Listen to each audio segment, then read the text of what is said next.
يو يو يو يو يو واتساب.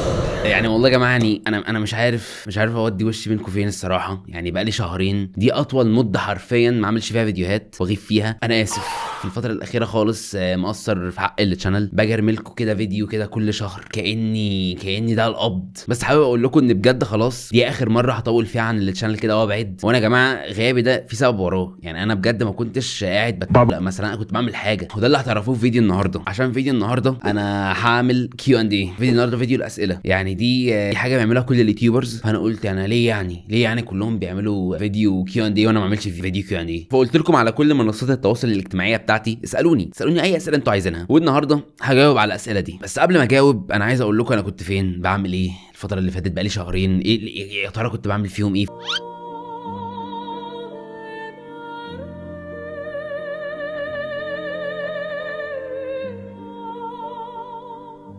في ناس مفكره ان سبب غيابي من بعد اخر فيديو عملته عن بي دي ان هو جه ومارس معايا الكوكو ونفاني خلاص قضى عليا. بس لا، الحمد لله مفيش حاجه حصلت، مفيش حد لمسني. بس هقول لكم انا كنت بعمل ايه في الشهرين اللي فاتوا دول بكل بساطه. انا يا جماعه الشانل دي وبدايتي في اليوتيوب كانت عباره عن ان انا كنت جيمر بيحب يصور نفسه وهو بيلعب، وباخد الفيديوهات دي اضيف عليها شويه الايديتس بتاعتي والمونتاج وانزلها على اليوتيوب. بس الفيديوهات دي ما كانتش بتجيب قوي، وكمان انا جهازي وقتها كان خلاص كح تراب حرفيا. في اخر العاب كنت ممكن العبها كانت حاجات قديمه كانش حد هيهتم لها. فقررت وقتها ان انا اغير الكونتنت، فعملت فيديو كومنتاري ودخلت بقى في الايرا بتاعت كده بقى الفيديو كومنتاري على فيديو رياكت والكلام ده. بس لسه جوايا الجيمر ده اللي بيحب يصور نفسه وهو بيلعب وينزل الحاجات دي. ده لسه جوايا، ده الاصل بتاعي. فالصراحه الفتره الاخيره انا ما كنتش بستمتع بالفيديوهات بتاعت الفيديو كومنتاري او الفيديو رياكت. ما كانتش بتشبعني كده، كانتش بتعبر عني، فاهمين؟ كنتش بحط فيها قلب كده زي الاول. ما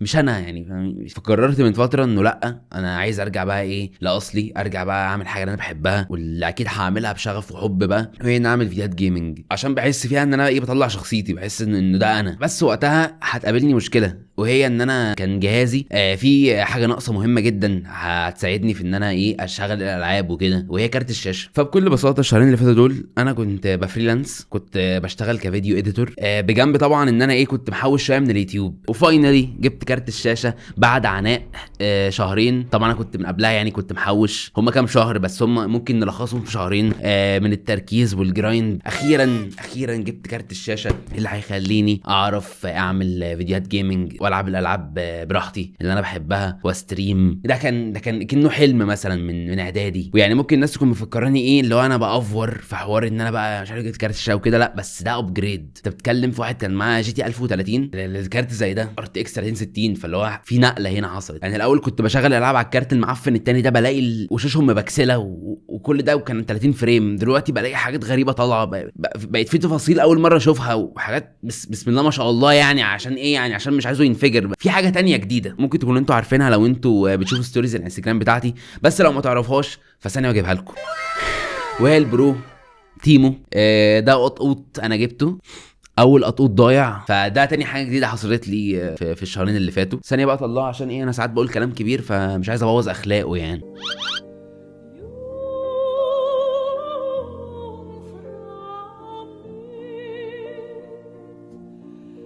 ودلوقتي هننتقل لفقره الاسئله. طبعا في اسئله كتيره فشخ اتكررت، مش هرد عليها، وانتوا اكيد عارفين الاسئله دي كانت عباره عن ايه. فيعني خف لو سمحت. زمزم اسامه بيقول او بتقول ايه اللي طلع عليك الشاطر؟ مبدئيا الشاطر ده مش نيك نيم، مش صفه، لا انا اسمي عمر محمد الشاطر، فده اسم جدي. فانا جيت قررت وانا بعمل على النت بقى وكده، قلت ليه ما سميش نفسي الشاطر؟ ما هو اسم جدي، فاهمين؟ انا في ده، انا حاجات تيمو دخلت جوه بقي يعني. فالشاطر ده مش نيك نيم، لا ده اسمي فور ريل يعني. دوك جرامر بيقول لي بتشتغل ايه يا شاطر؟ هو دلوقتي حاليا انا هحط كل التركيز بتاعي على الكونتنت كرييشن بقى عامه بقى، كستريمينج بقى كفيديوهات وككل حاجه. الاول كنت بعمل كده بس كسايد هاسل، كنت بفريلانس فريلانس زي ما انتوا شفتوا يعني. بس دلوقتي انا هحط بقى كل تركيزي ككونتنت كريتور. وحوار الفريلانس بدأ معايا من زمان فشخ يعني. انا من ابتدائي وانا بحب اديت حرفيا. اول حاجه كنت بمنتج عليها كان برنامج اسمه كامتازيا، ممكن في منكم يعرفوه، بس ده زمان قوي يعني. البرنامج ده ما اعرفش لسه عايش ولا لا.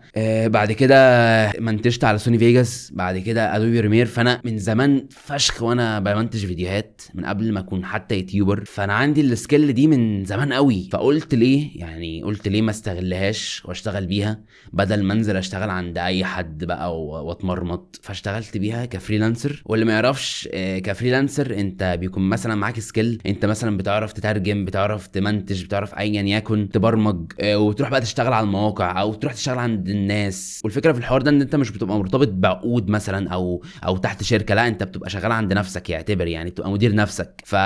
فبس يعني احمد صلى على محمد، انا ما اعرفش هل ده اسمه ولا هو بيقول لنا صلي بس عليه الصلاه والسلام يعني. بيقول لي علاقتك باهلك عامله ايه؟ انا علاقتي باهلي يعني الحمد لله زي الفل. انا بحبهم هم بيحبوني، مية مية. عمري ما كنت من الناس اللي هم بتوع مامي ودادي ايشوز لا الحمد لله بحبهم. وايه ردود فعل اهلك على الفيديوهات وخصوصا الكلام اللي مش لطيف؟ ايموجي عامل كده.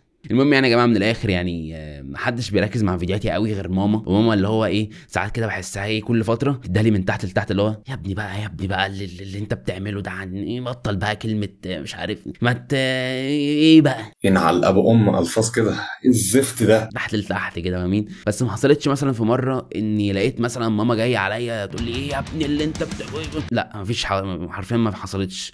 يا ماما بتصبرتني من اول لما ابتديت، وهي حتى عارفين جابت لي اول مايك. فشاوت اوت لماما. احمد نادر بيقول لي هوايه بلس فيلمك ومسلسلك المفضلين. كهوايه هو انا الصراحه يعني ما عنديش، عمري ما كنت من الناس اللي هم عندهم هوايات دول اللي هم بيعرفوا يرسموا، بيعرفوا يصوروا، بيعرفوا مش عارف لا. انا والله شخص اجوف طول حياتي فاضي كده تقريبا. بس انا كنت يعني انا جيمر، بس يعني انا جيمر.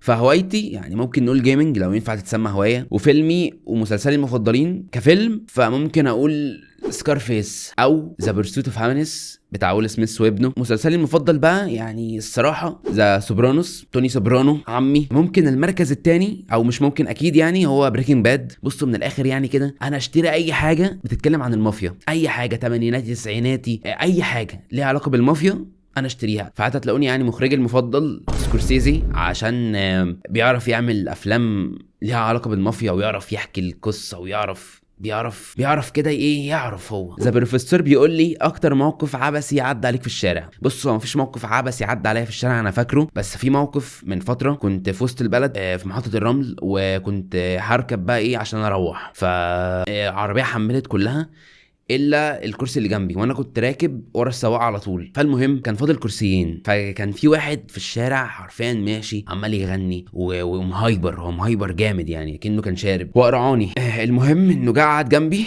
تمام، وقال للسواق اطلع هو هيشيل الكرسيين. وراح السواق يعني خلاص بقى الدنيا كانت متاخره وكان عايز يطلع، فخلاص ماشي طلعنا. فالراجل ده حرفيا كان متبرمج في دماغه البلاي ليست بتاعت جورج وسوف كلها طول ما احنا راكبين. حرفيا والله العظيم الكلام ده حصل. بحط لكم فيديو تقريبا انا كنت مصوره الواقعه دي من كتر ما هي غريبه. الراجل واحنا في الطريق عمال يغني لجورج وسوف او ما اعرفش لحد تاني، وباكتر اداء عنده وبيوصف وبيعمل ويمثل، فاهمين اكنه فقرب جود تالنت ما تفهمش فيه ارمي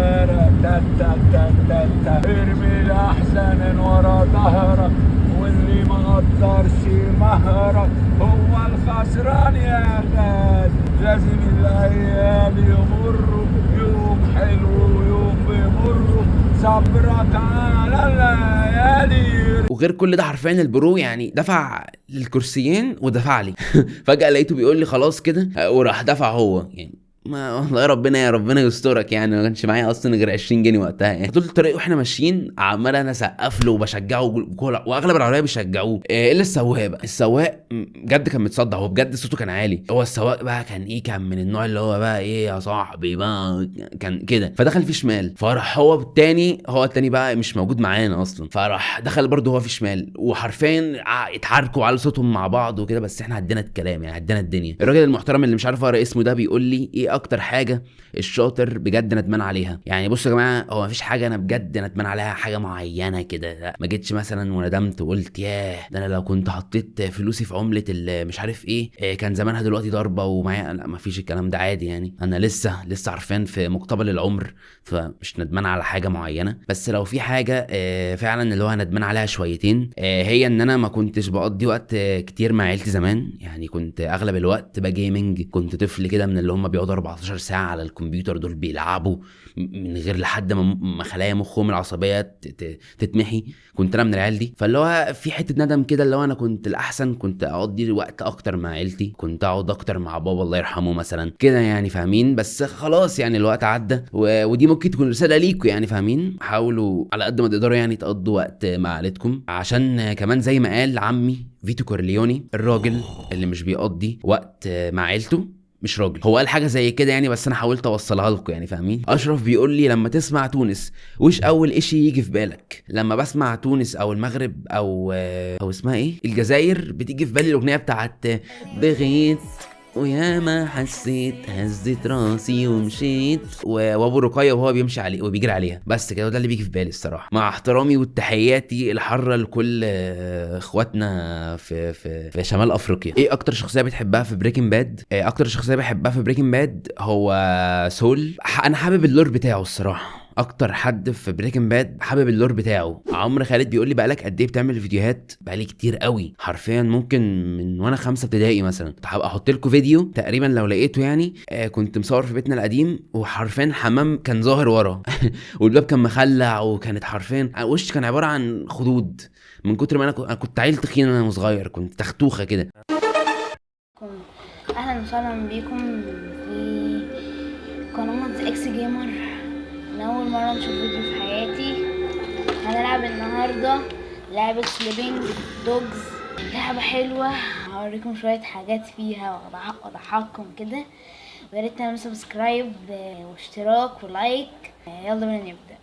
اسامه بيقول لي فتحت قناه يوتيوب ليه يا شاطر؟ وايه كان هدفك في القناه دي؟ حوار اليوتيوب وكل الكلام ده كان بسبب صاحبي من زمان فشخ، كان اسمه مازن، كان هو برضو فتح قناه على اليوتيوب. فانا برضو قلت ليه لا، ليه ما انا بتفرج على يوتيوبرز، ليه ما اعملش شانل على اليوتيوب واجرب، ما ممكن انفع يعني في الحوار ده. بس طبعا الكلام ده كان زمان، كان ايه عباره عن هبل، كنت بصور فيديوهات هبله، قناه اكس جيمر، حاجات ما كنتش واخد الموضوع بجد، لحد ما جيت من فتره وخدته بجد وحققت شويه نجاح يعني. وايه كان هدفي ان انا كنت متاثر بس باليوتيوبرز اللي انا كنت بشوفهم، كنت حاسس ان انا ممكن يجي مني في حاجه زي كده وكده يعني، ممكن ابقى يوتيوبر، وانا كنت حابب الموضوع ده وما زلت يعني. فبس يعني مفيش هدف كوني تاني عايز اعمله غير ان انا بس بستمتع وانا بعمل الشيء ده. سهيله بتسال ايه المحتوى اللي هينزل الفتره دي، بما انك قلت مش حابب ترجع للرياكت تاني عشان ما بقتش تستمتع بيه. ايوه يا جماعه، انا زي ما قلت لكم الفيديو رياكت او الكومنتري ما بقاش كده ايه بيعبر عني قوي. انا ستيل هعمله يعني، انا ما زلت هعمله عشان انا نوعا ما بحب برضو الكونتنت ده، بس اللي هعمله معاه هو ان انا هعمل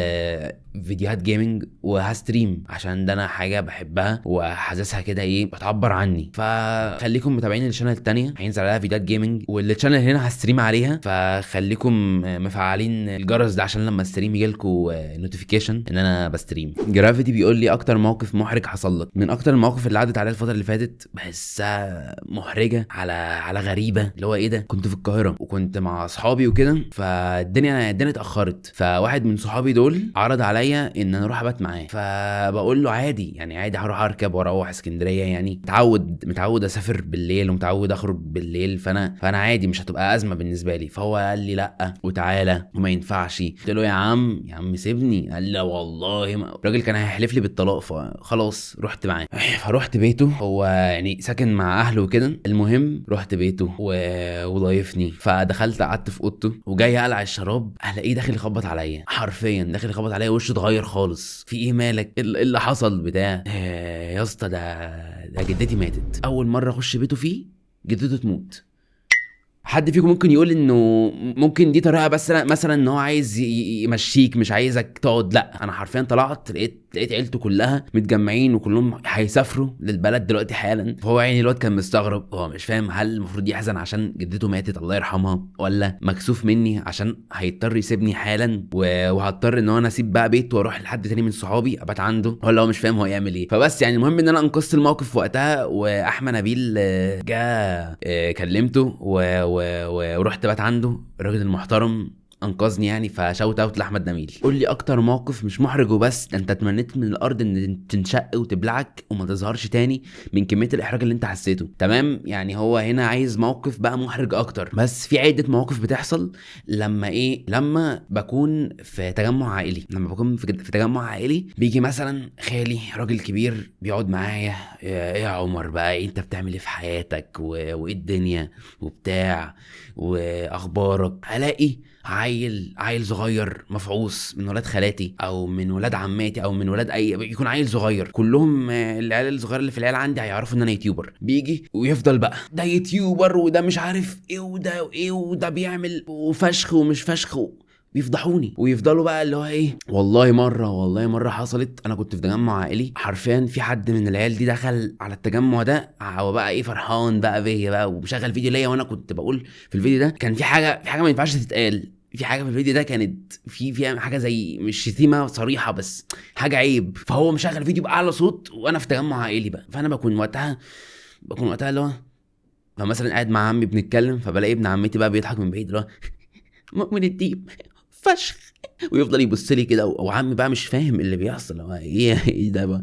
فبضطر بقى اشرح بقى، وقتها هم بقى ايه، هم مش فاهمين يعني ايه، فبيحطني في موقف كده، موقف محرج بطريقه بشعه. فينوم بلاير بيقول لي ايه وضعك من افلام مارفل ودي سي وبتحب ايه اكتر وايه السبب؟ بص يا فينوم، يعني انا مش من النوع اللي هو ايه فانبوي قوي لمارفل او لدي سي، انا الصراحه متفرج عادي قوي، يعني اتفرجت على كل افلام مارفل اغلبها يعني لحد ما بداوا يهبلوا، بطلت اتفرج على الهبل اللي هم بيعملوه. ودي سي برضو اتفرجت على الحاجات المشهوره قوي، بس كاستمتاع اكتر استمتعته مارفل. انا مش هقول ان انا فان لمارفل قوي فانبوي ليها، بس كمتفرج عادي اخد صف مارفل. اما ديب بيقول لي تحب الانمي يا شاطر، وايه الانمي المفضل بالنسبه ليك؟ بص يا جماعه، انا من اكتر الناس اللي كانت بتترول على الكرتون الياباني، لدرجه ان في جروب مشهور اخد فيديو ليا وانا كنت بقول على انمي كرتون ياباني، وقعدوا يترولوا عليا هناك. بس لو هنتكلم فور ريل يعني، انا اتفرجت على ديس نوت ودراجون بول ومكملتش دراجون بول للاخر يعني، فانا ما اتفرجتش على انمي كتير يعني، هو بس دراجون بول مثلا هو اكتر حاجه انا بحبها الصراحه يعني، جوكو يعني بس يعني مش حاجه معينه يعني. ميدو بيقول لي مش ناوي تعمل حلقات فيها ضيف خاص؟ يعني بص يا ميدو، انا فيديوهاتي من النوع اللي انا ممكن اطلع لوحدي، مش متطلبه لشخص تاني معايا، بس لو جت الفرصه ان انا اعمل فيديو مع حد اكيد هعمل فيديو مع حد. اخرس بيقول لي لو اجبرت انك تعيش يوم كامل على الجزيره